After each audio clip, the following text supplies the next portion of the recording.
And in the first round, we would like to ask our guests about their efforts to halve global CO2 emissions by 2030. I would like to begin first from Governor Koike. Please start us off with your efforts to halve global emission by 2030. Please. Okay, thank you.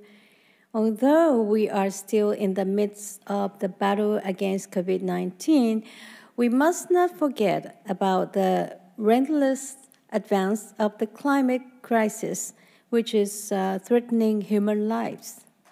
Again this year, extreme weather events such as heat waves and torrential rain have occurred around the world, and we cannot wait any longer to address this crisis.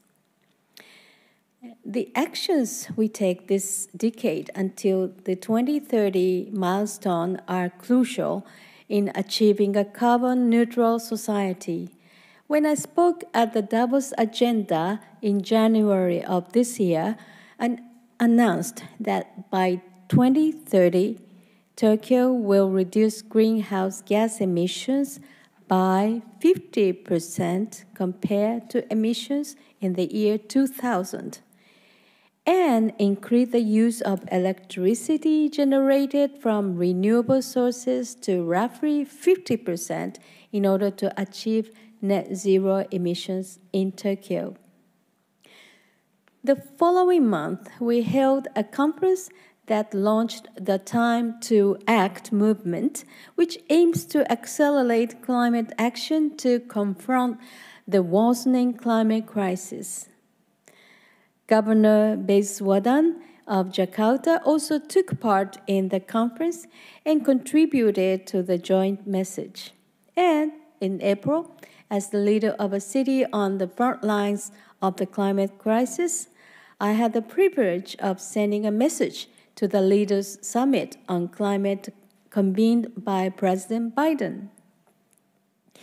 The theme of this session is accelerating efforts toward carbon half by 2030. To achieve this goal, we must work to decarbonize socio-economic structures in all areas, from business to daily life and urban development. Notably, achieving net zero emissions from buildings, which count for a large portion of a city's carbon emissions, is a common global challenge. In Tokyo, buildings are responsible for over 70% of carbon emissions.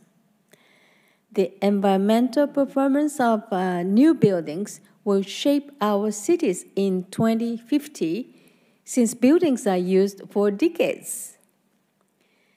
The Tokyo Metropolitan Government has recently decided to consider launching a new program that will require certain new houses and other small to medium-sized buildings to install solar power systems. In order to reduce carbon emissions by half, all entities must accelerate their actions according to their roles and responsibilities.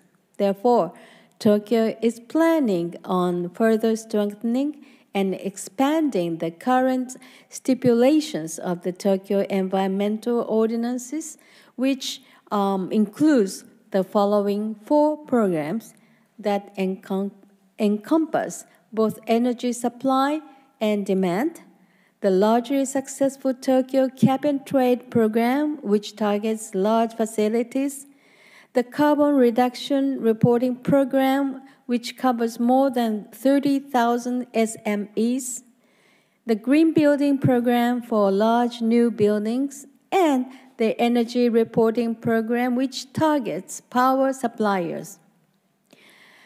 By pursuing all available options, we will establish policies to dramatically reinforce the measures taken by each entity and move Tokyo's environmental policies to the next new stage. Thank you very much.